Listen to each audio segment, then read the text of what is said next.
Hotel की जो रख रखाव करते हैं ये हमें गीजर के पास लेके चल रहे हैं और इसको मैंने निकाला है और ये है मेरा कंट्रोल टेस्टर। तो इसको कर देते हैं ऑफ और देखते हैं ये कितनी देर तक। तो यहाँ पे शॉर्ट सर्किट हो रखा है और सभी वायर इसमें चालू है।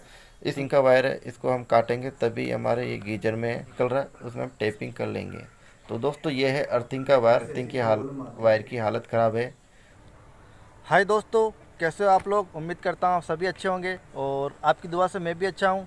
और भागती दौड़ती ज़िंदगी में फिर से एक नई वीडियो के साथ हमारे पास जस्ट एक कॉल आया है और कंज्यूमर है, उनका कहना है कि उनका एक होटल है, उनमें जो गीजर है वो चल नहीं रहा है। तो आखिर क्या प्रॉब्लम है और किस वजह से नहीं चल रहा है, तो आपको चल के बताते हैं। तो दोस्तों बने रहे हमारे वीडियो के साथ और फटाफट देरी नहीं करते और आपको बताते हैं। तो बने रहे हमारी वीडियो के साथ। दोस्तों अब हम आ गए हैं कंज्यूमर के होटल में और ये होटल की जो रख रखाव करते हैं ये हमें गीजर के पास लेके चल रहे हैं और हमें बता देंगे कि कहाँ गीजर फॉल्ट है और कहाँ गीजर टका हुआ है। तो सबसे पहले हम चलते हैं गीजर के पास और वहीं पे देखते हैं क्या है।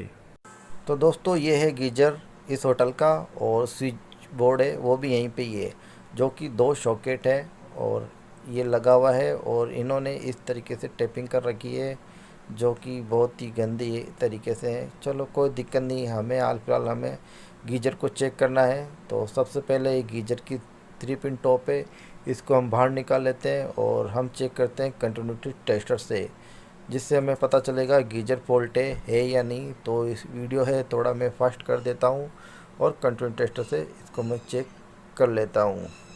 तो इसकी 3 पिन टॉप है, इसको मैं निकाल लेता हूँ थोड़ा फास्ट तरीके से।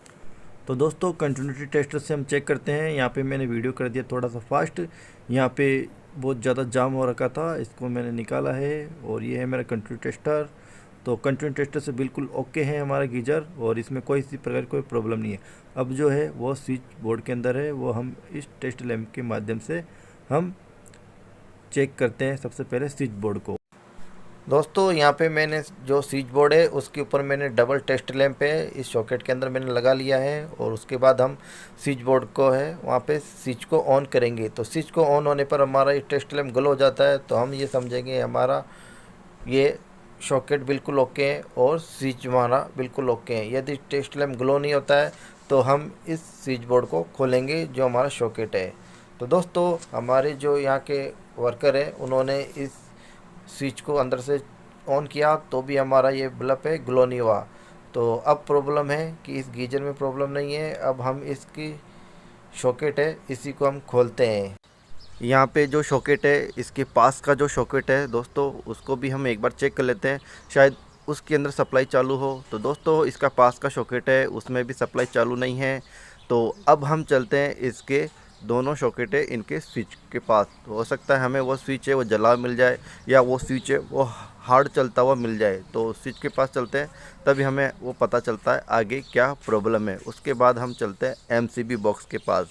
हो सकता है इसकी पर्सनल एमसीबी हो और एमसीबी डाउन हो या एमसीबी ख़राब हो। तो चलते हैं इसके स्विच के पास।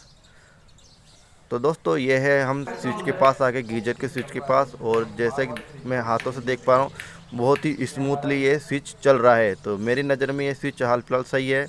और इसके बाद इस सॉकेट है इस सॉकेट के स्विच बोर्ड को खोलते हैं, इसके अंदर क्या प्रॉब्लम है वो भी देख लेते हैं। हो सकता है यहाँ से वायर का मिस्टेक है। दोस्तों स्विच बोर्ड खोलने से अच्छा है कि हम एक बार बाहर का स्विच बोर्ड खोल लेते हैं। तो यहाँ का स्विच बोर्ड में प्रॉब्लम कुछ भी नहीं है, बिल्कुल ओके दिख रहा है, लेकिन यहाँ पे सप्लाई नहीं आ रही है। यहाँ पे एक प्रॉब्लम है, जो अर्थिंग का वायर है वो मेल्ट हो रखा है, मतलब वो पिघल रखा है और वो ख़राब सा हो रहा है। तो हाल फिलहाल इस अर्थिंग वायर है उस पर हम कर देते हैं थोड़ा सा टेपिंग।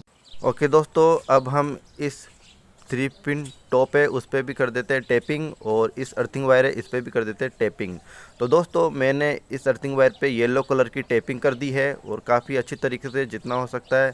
बाकी अब हम इसके एमसीबी बॉक्स है उसको जाके चेक करते हैं आखिर क्या प्रॉब्लम है।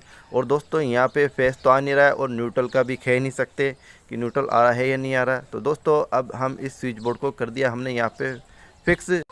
और दोस्तों अब चलते हैं एमसीबी बॉक्स के पास और एमसीबी बॉक्स में प्रॉब्लम हो सकती है। तो आखिर चेक करते हैं एमसीबी बॉक्स में क्या दिक्कत है और एमसीबी में ऑन है या ऑफ है। और दोस्तों मैंने इस 3 पिन टॉप है, इस पर भी मैंने येलो कलर की टेप कर दी है। यहाँ पे 3 पिन टॉप है वो चेंज नहीं किया है क्योंकि ये पहले से ही ओके है, ठीक है, तो इसलिए हमने इसको चला लिया और ये चल जाएगी। और इसमें सप्लाई चेक करने के लिए अब हम एमसीबी बॉक्स के पास चलते हैं और एमसीबी में क्या प्रॉब्लम है, ऑन होती है या ऑफ होती है, जो भी है एमसीबी बॉक्स के पास जाकर के आपको बताते हैं। तो चलते हैं एमसीबी बॉक्स के पास। दोस्तों ये है इस होटल का एमसीबी बॉक्स। इसके अंदर एक एमसीबी है वो ट्रिप हो रखी है, इसको कर देते हैं ऑफ और देखते हैं ये कितनी देर तक ऑन रहती है। और ये ट्रिप होती है तो क्यों होती है, अगर ट्रिप होती है तो इसके अंदर शॉर्ट सर्किट होगा और ये अभी कितनी देर तक ये ऑन रहती है। तो अब हम चलते हैं गीजर के पास, गीजर का जो सॉकेट है उसके पास चलते हैं और आपको बताते हैं। तो चलते हैं जब तक। अब हमने एमसीबी ऑन करके और हम वापस गीजर का स्विच बोर्ड है उसके पास आ गए हैं। और यहाँ पे है जो बल्ब है हमारा ग्लो नहीं हुआ क्योंकि एमसीबी है, यहाँ पे स्विच बोर्ड के पास आते ही ये एमसीबी ट्रिप हो गई है। तो एक बार यहाँ पे जो वर्कर है उनको काम करते हैं उनको बोलेंगे एमसीबी आप चालू करो और देखते हैं वो चालू करते हैं और यहाँ पे इंतज़ार करते हैं। दोस्तों जैसे ही एमसीबी यहाँ पे ऑन हुई है और यहाँ पे थोड़ा सा खट की आवाज़ आ रही है, तो मतलब यहाँ पे शॉर्ट हो रहा है कोई वायर। तो सुनते हैं फिर से वो ऐसी ही आवाज़, किस तरह की आवाज़ थी आपको बताते हैं।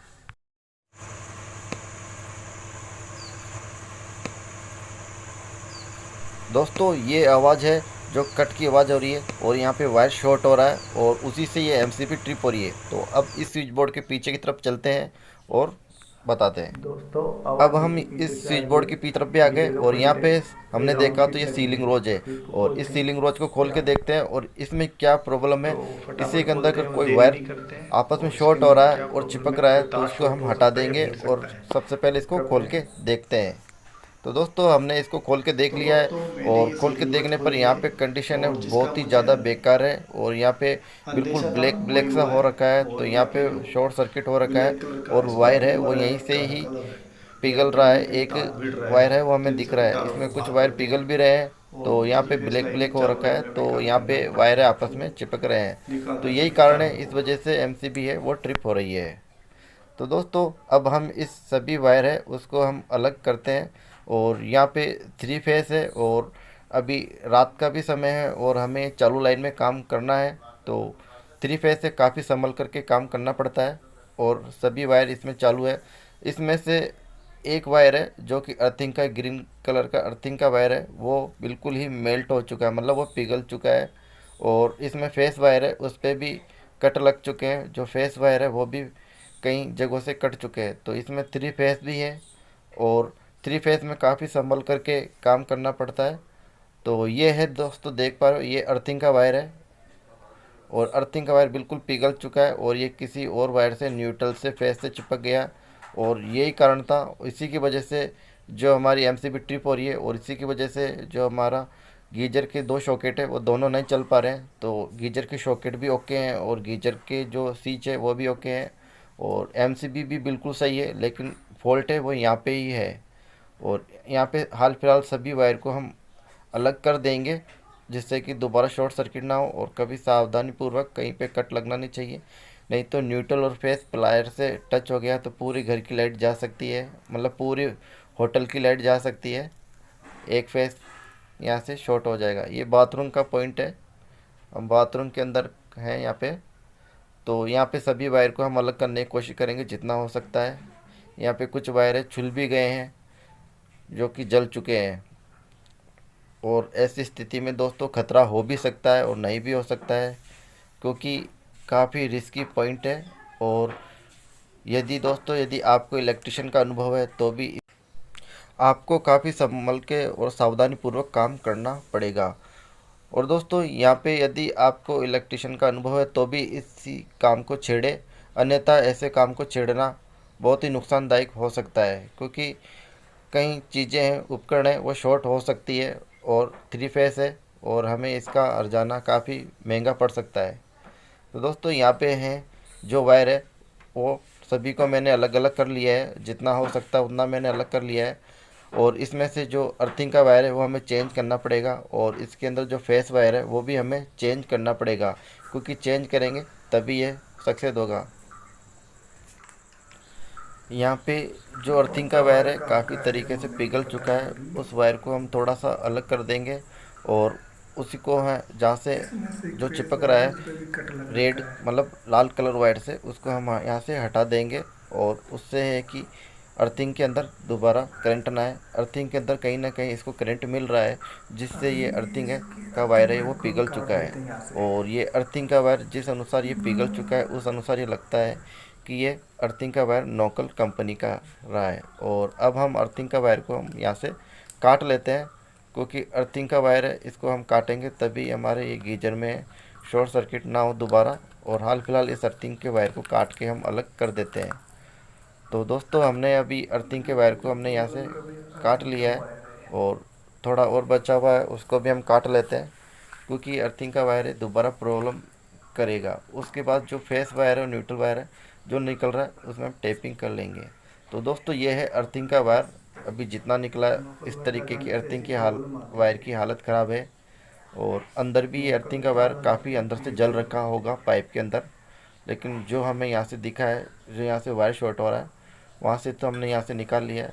अब जो भी ये वायर है उन सब पे हम एक बार टेपिंग कर लेंगे और सभी को दूर दूर कर देंगे। और उसके बाद हम गीजर को वो हम ऑन करेंगे। तो दोस्तों करते हैं इसमें फटाफट और इस पर लगाते हैं हम टेपिंग। और अब मैंने इस पे वायर पे टेपिंग कर ली है, जो वायर है बाहर से निकल रहा है और जितना हो सकता है उतना मैंने टेपिंग कर ली है। बाकी वायर है वो खुले रहने देंगे, क्योंकि बाद में इस वायर को हम चेंज करेंगे। अर्थिंग का वायर भी चेंज करेंगे और फेस वायर है उसको भी चेंज करेंगे, न्यूट्रल वायर है उसको भी चेंज करेंगे। और हम कंज्यूमर से कहेंगे और कंज्यूमर इनको चेंज करवाना चाहेंगे तो हम चेंज करेंगे। हाल फिलहाल हमने ये फॉल्ट निकाला है। तो दोस्तों अब हम ये MCB है इसको ऑन करके देखते हैं और ऑन करने पर हमें पता चल जाएगा। यदि MCB फिर से ट्रिप होती है तो हमें पता चल जाएगा कि हमारा जो फॉल्ट है वो अभी भी निकला नहीं। और अगर नहीं ट्रिप होती है तो पता चल जाएगा कि हमारा फॉल्ट अभी भी है। और गीजर को भी हम ऑन करके देखते हैं। तो हमने MCB ऑन कर दी है और अब चलते हैं हमारे गीजर के पास और उसी जगह जहाँ पे हमने वायर को टेपिंग किया है। तो चलते हैं उसी जगह और क्या प्रॉब्लम है वो होती है या नहीं होती है तो आगे देखते हैं और बताते हैं आपको। तो दोस्तों अब रात का समय हो गया, मैंने डबल टेस्ट लैंप इसमें लगा दिया है और हम अंदर है जो स्विच है वो ऑन करते हैं। तो चलो करते हैं। तो दोस्तों अब हमने इसके पीछे इलेक्ट्रिक टेस्ट लैंप हमने लगा दिया है और सारी वायर हटा दी है और हम गीजर के पॉइंट को चालू करते हैं। यही है, इसको बंद करोगे तो ये, इसको बंद करोगे तो ये। देखिए ओके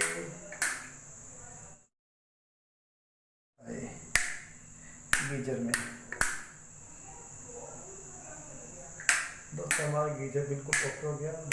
दोस्तों अब हमारा गीजर का पॉइंट बिल्कुल ओके है और हमारा स्विच बिल्कुल ओके है और हमारा गीजर का पॉइंट है स्विच के साथ ही काम कर रहा है। जैसे स्विच को बंद कर रहे हैं तो हमारा इलेक्ट्रिक टेस्ट लैंप बंद हो रहा है और ऑन करते हैं तो इलेक्ट्रिक टेस्ट लैंप चालू होता है। और दोस्तों और ये जो हमारी राउंड शीट है इसको हम कल पैक करेंगे जब इसका मेंटेनेंस करेंगे। तो दोस्तों ये हमने हाल फिलहाल खुला रखेंगे और ये हमने यहाँ पे पर्दा भी लगा दिया। तो चलते हैं अब पीछे के स्विच बोर्ड पे और हम गीजर की जो पिन है वो हम लगाते हैं। तो दोस्तों अब हम हटा लेते हैं हमारे इलेक्ट्रिक टेस्ट लैंप को और अब हम इसकी जगह लगाते हैं हमारा गीजर का 3 पिन सॉकेट।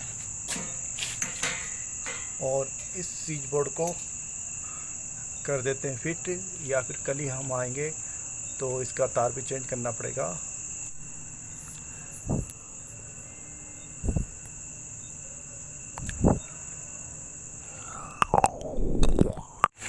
तो दोस्तों अभी हमने गीजर का जो पॉइंट है वो हमने लगा दिया 3 पिन टॉप है और अब अंदर से चालू करते हैं और इस गीजर में लाइट है वो चालू हो जाएगी तो हमारा गीजर है वो ओके हो जाएगा। और हमसे भी हमारी ट्रिप हो रही थी वो अब ट्रिप नहीं होगी। पूरी रात का समय है और इनको गर्म पानी भी चाहिए। दोस्तों करते हैं अब हमारे इस गेस्ट हाउस के जो रख रखाव करते हैं वो गीज़र को ऑन कर रहे हैं वहाँ से। तो दोस्तों ये गीज़र ऑन हो गया और गर्म पानी है, ठंडे से गर्म पानी मिलना चालू हो जाएगा। तो दोस्तों बस ये फॉल्ट है, यहाँ पे निकल गया, बाकी फॉल्ट है वो कल होगा जो वायरिंग चेंज करने का। तो दोस्तों यहाँ पे काफ़ी संभल के काम करना पड़ता है क्योंकि 3 फेस लाइन है। ये जो स्विच बोर्ड है इसके पीछे जो राउंड शीट है उसके अंदर तार काफ़ी मतलब बहुत ही गुच्छा हो रखा है और उसके अंदर अर्थिंग का वायर पूरी तरीके से जल गया और फेस का वायर भी जला हुआ है अभी। तो हाल फिलहाल हमने गीज़र ऑन कर दिया है और कंज्यूमर से कहते हैं और इनको मेंटेनेंस करवाने के लिए, यदि वो करवाते हैं तो करेंगे, नहीं करवाते हैं तो उनकी इच्छा, क्योंकि हम किसी पर जोर नहीं डालते। तो दोस्तों चलते हैं अभी बाहर। दोस्तों काफ़ी अंधेरा हो चुका है, इस फॉल्ट को निकालने में और काफ़ी मशक्क़त हुई है। तो दोस्तों हमारी एमसीबी है अब बंद नहीं हुई है, मतलब ट्रिप नहीं हुई है, जो फॉल्ट था वही था और हमने निकाल दिया है। ओके। तो दोस्तों यहाँ पे जो गीज़र का जो फॉल्ट था वो मैंने निकाल लिया है और ये गेस्ट हाउस है, मतलब होटल है। तो इसी तरीके से आप जैसा इलेक्ट्रिकल फॉल्ट है निकाल सकते हो, लेकिन यदि आपको इलेक्ट्रिक का एक्सपीरियंस है, नॉलेज हो, तभी आप कर सकते हो, क्योंकि 3 फेस लाइन है। थोड़ा सा भी अगर वायर किसी से टच होता है, वायर से टच होता है या अर्थिंग से टच होता है तो शॉर्ट सर्किट होने का चांस है, पूरे गेस्ट हाउस की लाइट जा सकती है। तो ये काफ़ी रिस्की मामला है और नाइट का समय है। तो दोस्तों ऐसी सिचुएशन आती रहती है जीवन में और चलता रहता है, ये हमें रिपेयरिंग है वो हमें करनी पड़ती है। तो दोस्तों बस ऐसा ही है, जब तक जीवन है और जब तक ये चलता रहेगा। तो दोस्तों यदि मेरी किसी बात में कुछ गलती हुई है तो आप मुझे क्षमा कीजिए। तो दोस्तों बस आज के लिए इतना ही। आपको ये हमारा वीडियो कैसा लगा? यदि अच्छा लगा तो आप हमें लाइक करें, शेयर करें। Okay, thank you, bye. फिर मिलेंगे नेक्स्ट वीडियो में।